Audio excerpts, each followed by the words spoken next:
Bonjour, bonsoir ou bon après-midi selon les endroits où vous êtes et d'où vous suivez cette chaîne, la chaîne du journaliste mauritanien indépendant Mohamed Ould Chigali. Cette chaîne est la chaîne des intellectuels et des personnalités publiques de la Mauritanie. Elle diffuse des chroniques et des débats sur des sujets dominants de l'actualité nationale et internationale. Pour ne pas rater certaines chroniques qui traitent parfois de sujets qui fâchent, abonnez-vous maintenant à la chaîne en cliquant sur la cloche. Merci pour votre soutien qui fait vivre cette chaîne.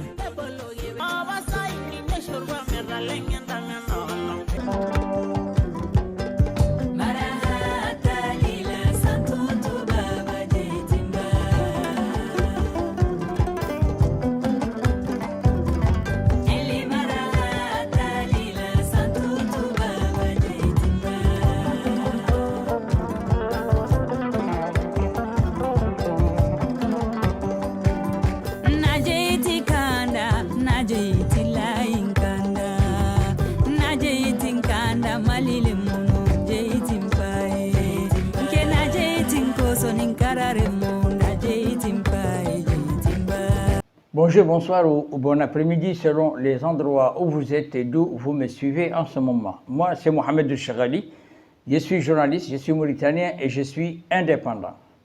Je suis heureux de vous retrouver encore une fois sur une des chroniques de cette chaîne YouTube, la chaîne des intellectuels et des personnalités publiques de la Mauritanie.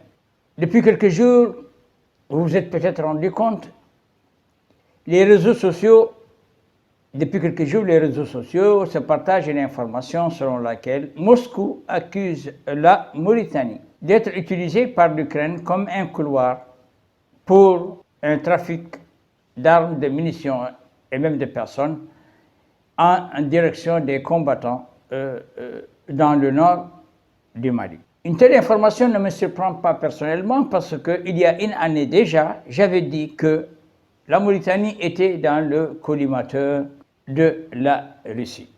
Parce qu'on n'a pas besoin d'être un expert en géostratégie politique ou en géostratégie militaire pour comprendre que la Russie, même malgré la multiplication des visites en Mauritanie, malgré les échanges, restera toujours la Russie, un pays qui ne pardonne pas à la Mauritanie d'avoir soutenu l'Ukraine et d'avoir dénoncé la guerre dans ce pays au niveau des Nations Unies. Mais au-delà même de ce qui pourrait être cette raison, il faut comprendre que sur l'aspect géopolitique de la question, géostratégique de la question et géomilitaire de la question, même si jusqu'au moment où je vous parle, la Mauritanie a tenu à être un élément neutre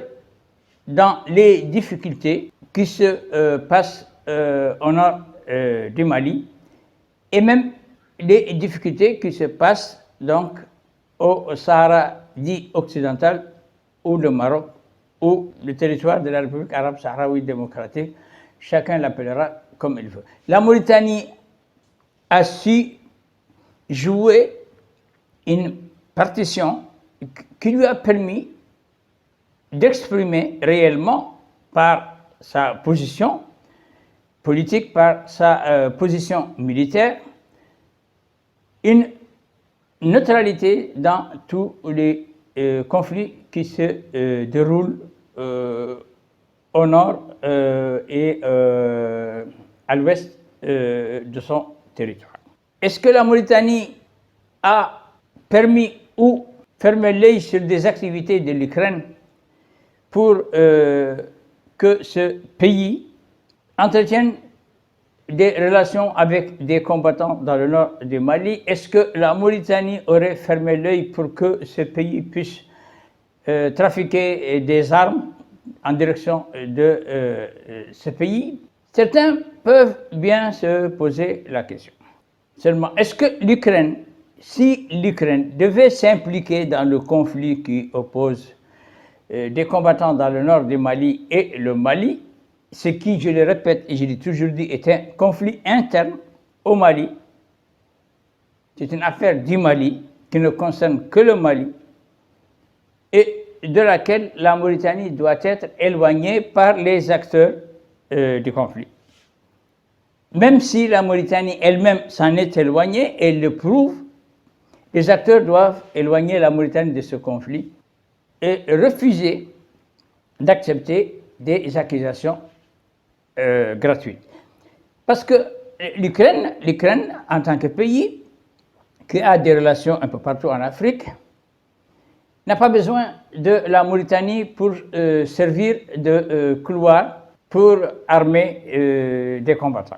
L'Ukraine n'a pas besoin d'une complicité de la Mauritanie pour fournir des armes au Mali. Elle n'a pas besoin de la complicité ni de l'appui de la Mauritanie. Elle peut le faire sans la Mauritanie. Et même si elle voulait le faire par la Mauritanie ou à partir de la Mauritanie, l'Ukraine est un pays qui a une représentation diplomatique en Mauritanie. Et cette représentation diplomatique lui permet de faire certaines choses dont la Mauritanie n'est pas forcément au courant. Mais personnellement, je ne pense pas que l'Ukraine a besoin de la Mauritanie pour écouler ses armes si elle le faisait, ou pour amener des instructeurs dans cette zone, ou pour se mêler du conflit qui oppose le Mali aux combattants de l'Azawad. Bonjour, bonsoir ou bon après-midi selon les endroits où vous êtes et d'où vous suivez cette chaîne, la chaîne du journaliste chroniqueur Mohamed Ould Chigali, la chaîne des intellectuels et des personnalités politiques et publiques de Mauritanie. Mais il faut comprendre que le Mali ne peut pas faire face à ses propres problèmes. Il est dépassé par l'ampleur de ses problèmes. Et le Mali et son président actuel, qui est un président vomi, il faut le dire, par la population de son pays, est un président qui est en débâcle total. Un débâcle sur le plan militaire, un débâcle sur le plan politique et un débâcle sur le plan social. Parce qu'il faut comprendre la géostratégie qui positionne le Mali dans une situation qui le dépasse. Parce que le Mali ne veut pas de la France, c'est son problème. Il a même peut-être raison. Il a peut-être raison de ne pas vouloir de la France, de mettre à la porte les soldats français et de les remplacer par les soldats qu'il veut. Ce qu'il a fait, parce qu'il a choisi donc de remplacer la puissance militaire qui coopérait avec ce pays, avec une autre puissance qui est russe. Donc le Mali sort, si vous voulez, un peu d'un néocolonialisme européen pour se jeter dans un néocolonialisme russe. Or, depuis que le Mali a entretenu des relations militaires et des relations de coopération avec la Russie qui sont basées sur la présence de Wagner au Mali, depuis, le Mali ne fait qu'accumuler des défaites. Des défaites sur le plan militaire, des défaites sur le plan diplomatique. Donc, nous sommes là dans une situation qui ne regarde que le Mali. La Mauritanie n'a rien à voir avec ce conflit et ces pays ils doivent arrêter d'alimenter une campagne d'intoxication qui mettrait la Mauritanie en complicité avec l'Ukraine pour apporter son soutien aux combattants du Mali. C'est une thèse qui ne tient pas debout.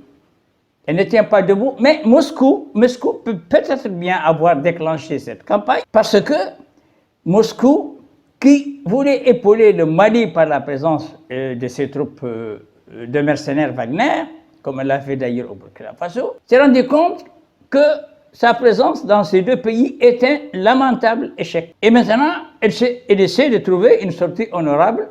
Et peut-être c'est pour cette raison, que aujourd'hui une campagne est lancée contre la Mauritanie pour dire que ce pays soutient la lutte dans le nord du Mali en fermant l'œil sur certaines activités de l'ambassade d'Ukraine à Nouakchott. Pourquoi Moscou en veut à Nouakchott? Pourquoi les dirigeants mauritaniens se sont jusque-là, et à raison, méfiés de la Russie? Et pourquoi ils se sont rapprochés plus de l'Ukraine sur le plan diplomatique? Quel est réellement le rôle que joue la Mauritanie dans la stabilité de son propre pays pour éviter d'être mêlée à ce conflit? Nous allons essayer ensemble, dans des chroniques qui suivront, de répondre à toutes ces questions. Moi, je suis Mohamed Ould Chigali, je suis journaliste mauritanien et indépendant. Merci à vous, d'où vous me suivez. Bonjour, bonsoir ou bon après-midi selon les endroits où vous êtes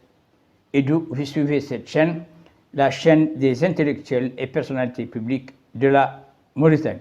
Давит осень, ни с кем он до утра, ты не в курсе. Вытри слезы по трассе, бэха, по ветру чувств так пусто. Но завтра его не найти даже среди бывших. По клубам опять, он там потерял королеву среди пустышек. Газ, пол, мотор ревет, будто ща нас поднимет в облака. Он скоро поймет, что перестала ждать его звонка. Мы угораем, твой пацан не так опасен. Если кто-то будет напрягать, звони, Джига на связи. Накину худи, прыгну в М5, смока на всю и ветер дует. Пока ты где-то там по бару жмешь другую, а мне уже по барабану. Газду я еду прямо, очищаю карму. Худи, моя М5, неси меня, и будь что будет. Пока мон по рукам кайфует, а мне уже все по бокам, я не ревную. Макалан, бокал, девочка танцует. Cela va mieux quand les choses sont dites. La Russie accuse la Mauritanie de servir de point de transit pour des matériels militaires ukrainiens destinés à des groupes terroristes au Sahel. Dmitry Polyansky, le représentant de la Russie à l'ONU, a pointé du doigt des activités ukrainiennes impliquant la fourniture d'armes et de drones à des groupes liés à Al-Qaïda et au GSIM. Des documents révèlent aussi un pacte de non-agression entre AQMI et le régime mauritanien. C'est donc clair, Moscou accuse la Mauritanie de servir de labyrinthe pour l'Ukraine pour faire parvenir des armes aux combattants du nord du Mali. Autrement dit, selon Moscou, le nord-est de la Mauritanie sert de base avancée pour l'OTAN, donc pour l'Europe, mais également de base arrière pour les combattants des fronts en conflit avec le Mali. On peut même se demander si, ce n'est pas le Mali étranglé par des défaites qui se suivent et qui se ressemblent et qui est étouffé par des attaques des combattants de l'Azawad au nord et les groupes armés Peul du centre qui auraient sollicité de Moscou de prendre à son compte la responsabilité d'une telle accusation et ses conséquences diplomatiques. Assimi Goïta, un militaire mal aimé, imposé à la tête de son pays par un coup d'État est atteint depuis quelque temps par une vague de réactions hystériques qui le met en mal avec la classe politique mais aussi avec la classe militaire. Certains pensent que c'est ce président malien, terrassé par une chute dans les sondages qui aurait peut-être chargé Moscou de dire à sa place ce qu'il a peur de dire lui-même pour ne pas entrer en conflit diplomatique ouvert avec la Mauritanie, l'un des poumons qui fournit au Mali les bouffées d'oxygène dont il a besoin pour échapper à des crises économiques graves. Quoi qu'il en soit, qui a dit quoi et pourquoi il l'a dit? Les accusations portées contre la Mauritanie sont graves. Pourquoi Moscou est allé au risque d'ouvrir un nouveau front de sa guerre contre l'Ukraine en déclarant une guerre diplomatique à la Mauritanie? Quelle pourrait être la réponse ou la réplique de la Mauritanie face à ces accusations graves qui interviennent au moment même où les troupes russes de Wagner perdent du terrain, des batailles et de la popularité? Quel intérêt aurait le Mali à alimenter ou à amplifier de telles rumeurs et de telles accusations?